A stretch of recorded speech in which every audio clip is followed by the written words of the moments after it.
देशासह राज्यात जे आहे ही निवडणूक चालू आहे लोकसभेची. या लोकसभेची निवडणूक यावेळेस सर्व लक्ष जे आहे ते बारामती लोकसभा मतदारसंघात आहे. आणि या लोकसभेमध्ये जवळजवळ 50 वर्ष झाले शरद पवारांचं वर्चस्व आहे. आणि याच शरद पवारांच्या या बारामतीमध्ये आता एकाच घरातून दोन जे उमेदवार आहे ते आता उभे आहे. आपल्यासोबत जे आहे ते नागरिक आहे आणि या नागरिकांसोबत आपण चर्चा करूया. सर, काय सांगणार, कशा पद्धतीचं ही लढत आहे आणि कसं तुम्ही कसं बघताय? पवार साहेबांचं योगदान चांगलं आहे. आम्हाला सर्वसामान्य माणसाला पवार साहेबांचं मार्गदर्शन चांगलं वाटतं, म्हणून आम्ही पवार साहेबांच्या पाठीमागे उभे आहे. आणि पवार साहेब पण काय सांगणार, एकाच घरात दोन उमेदवार आहेत. हे दोन उमेदवार आता ते राजकारणी राजकीय दृष्टिकोनातून दोन उमेदवार आहे, पण आमच्या मतदाराच्या मनात पवार साहेबांबद्दल आदर आहे. त्याच्याबद्दल आम्ही पवार साहेबांच्या पाठीमागे सर्वसामान्य मतदार आहे. पवार साहेबांच्या काम कसे काम आहे सुप्रताई?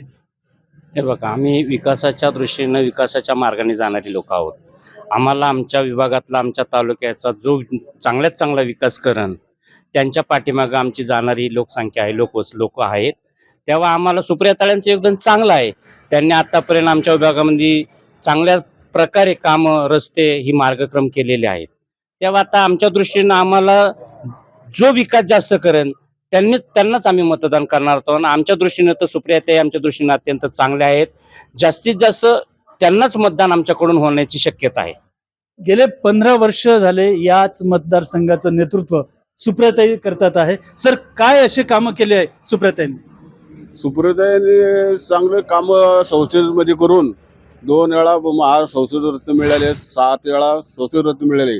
आणि आमच्या ह्या मुळशी तालुक्यात रस्त्याची कामं चांगले छोटे मोठे बंधारे असतील, शिक्षण, शाळा आणि चांगल्यापैकी सुप्रियाताईंनी काम केले. त्यामुळं आम्ही सुप्रियाताईंच्या मागं, आणि त्यांचे वडील जे आहे ना शरद पवार साहेब, हे एक देशाचे मोठे नेतृत्व करतात. आणि त्यांनी ह्या आमच्या भागात चांगले पाण्याचे बंधारे बांधले. आमच्या रेह खोऱ्यामध्ये 3 बंधारे बांधल्यात. इकडं IT पार्क हिंजवड्या दिलेले आहे, साखर कारखाने दिले आहे, संत तुकाराम साखर कारखाना, पेनकुटच्या औद्योगिक वसाहत दिले. मुळशी धरणाची उंची वाढवून ताटाशी करार करून आमच्या मुळशी धरणा मुळा नदीला मुठा नदीला 12 पाणी होण्यासाठी शेतकऱ्याला हिरवा पट्टा गेलेला आहे. म्हणून साठी आम्ही शरद पवार साहेब आणि सुप्रियाताई यांच्या आम्ही मतदान करणार आहे असं हे. आणि अनेक त्यांनी कामं केलेली आहे. त्यामुळं सर, गेले 15 वर्ष झाले सुप्रियाताईचं नेतृत्व करतात. कोणते कामं केले आहे? आणि मागच्या वेळेस जे आहे ते अजितदादा इथे प्रचाराला येत होते, यावेळेस अजितदादाची उणीव तुम्हाला भासणार? यावेळेस असं काय वाटत नाही, परंतु एका घरातले 2 उमेदवार असल्यामुळं आणि त्यामध्ये सुप्रियाताईंचं काम एकदम चांगलं आहे. आमच्या रेह खोऱ्यामध्ये पवार साहेबांच्या काळामध्ये पवार साहेब मुख्यमंत्री असताना रेह खोऱ्यात आमच्या रेह्यामध्ये बंधाऱ्याचं काम झालं. त्या बंधाऱ्याच्या कामानंतर आम्हाला जसं कळतंय तसं आम्ही पवार साहेबांच्या पाठीमागे आहोत. आणि आतापर्यंत आणि जोपर्यंत पवार साहेब आहेत तोपर्यंत पवार साहेबांच्याच पाठीमागे राहणार. इथले नेते जे आहे रात्रीतून आपलं पक्षबदली करतात आणि दुसरे आपल्या घरातच भांडणं लावण्याचा प्रयत्न करतात. म्हणजे एकाच घरात 2 उमेदवार दिलेले, काय वाटतं याच्याकडे, कसं बघताय? काय ना, ते राजकारण चाललेलं आहे. हे काही लोक त्यांच्या स्वार्थासाठी गेलेले आहेत. त्यामुळं जे जिकडे जातील त्यांना जाऊन द्यायचंय. आम्ही आमचे स्थानिक लोक मतदार आहेत ते आम्ही पवार साहेबांच्याच पाठीमागे राहून सुप्रियाताईंना मतदान करणार आहोत. सर, काय सांगणार, कशा पद्धतीने ह्या निवडणुकीकडे बघता? एकाच घरात 2 उमेदवार आहे, कसं कोणाला तुम्ही मतदान करणार? आमचं मत सहसा विकासालाच राहील. ज्याचा विकास आतापर्यंत चांगला झालेला आहे त्या पाठीमागच जनसेवा राहणार आहे. परंतु आता त्यांच्याच घरात जे आहे त्यांची भावजं जे आहे ती उभी राहिलेली आहे त्यांच्या विरोधात. या सगळ्या राजकीय परिसराकडे कसं बघताय?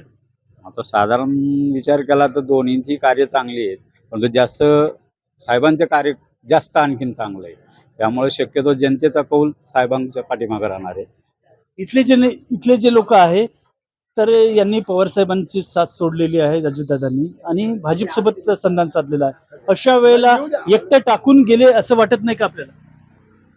एकटं टाकून गेलं असं वाटतंय, कारण की मुलांनी बापाला सोडूच नाही पहिलं आम्हाला समजतं. आणि ते जाऊन पण काही फरक पडणार नाही. पवार साहेबांच्या पाठीमागे राहून सुप्रियाताईच निवडून येणार. पण भावजाईचं काय? भावजाईबद्दल आम्ही काही सांगू शकत नाही. आता जे ह्या लोकसभा मतदारसंघात आपल्याला बारामती लोकसभा मतदारसंघात जे आहे ते ननद भाऊजे जे आहेत ते एकमेकाच्या पुढे ठाकलेले आहे आणि ते ठाकले असताना आता ही इथलं जे मतदान आहे ते आम्ही सर्व सुप्रतेंच्याच मागे आहे असं म्हणतात, पण तो इथले अध्यक्ष आहे. अध्यक्षासोबत आपण चर्चा करूया. सर, कशा पद्धतीने तुम्ही लवकर आम्ही गेली 30-40 वर्ष पाहतो की पवार साहेबांचंच काम या भागामध्ये बारामती लोकसभेमध्ये जरी त्यांच्या घरामध्ये फूट पडली असली तरी आम्ही साहेबांची साथ सोडणार नाही आणि ताईंना भरघोस मतांनी विजयी करणार आहे. आम्ही आमच्या मुळशी तालुक्यामध्ये आता आमची अजून ताकद वाढलेली आहे. आमच्या संघ आमचे काँग्रेस आहेत, शिवसेना आहे आणि आमचा पवार साहेब गट हे भरपूर मताधिक्याने आम्ही ताईंना विजयी करणार आहोत. पण काय सांगणार, आता जे इथे जे 2 गट पडले आहेत त्यातले अजित पवारचे काही लोक आपल्यावरती टीका करतात की आपल्याला अडचणीत आणण्याचा प्रयत्न करतात. अजित पवारचे गट आम्हाला जे सोडून गेलेले आहेत ते आमच्यावर टीका करतात, आम्हाला बळदाटीने म्हणतात की आमच्या संघ तुम्ही या, नाही तर तुम्हाला आम्ही भविष्यामध्ये तुमचं काही हे होणार नाही. त्याच्यामुळं आम्ही आमचं ठाम आहे, आम्ही साहेबांची साथ सोडणार नाही. कारण आमच्या ताईंनी आमच्या भागामध्ये आता गेले 2 महिन्यापूर्वी 7.5 कोटीचा फंड दिला. असे रेवखोऱ्यामध्ये जोरात काम जोमाने चालू आहे.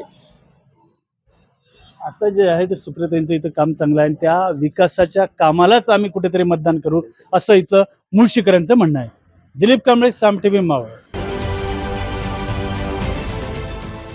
देश विदेशातील प्रत्येक घडामोडींचे लाईव्ह अपडेट मिळवण्यासाठी आता साम टीव्हीच्या सर्व सोशल मीडिया प्लॅटफॉर्मला लाईक, फॉलो आणि सबस्क्राईब करा. तसंच सर्व नोटिफिकेशनसाठी बेल आयकॉन प्रेस करायला विसरू नका.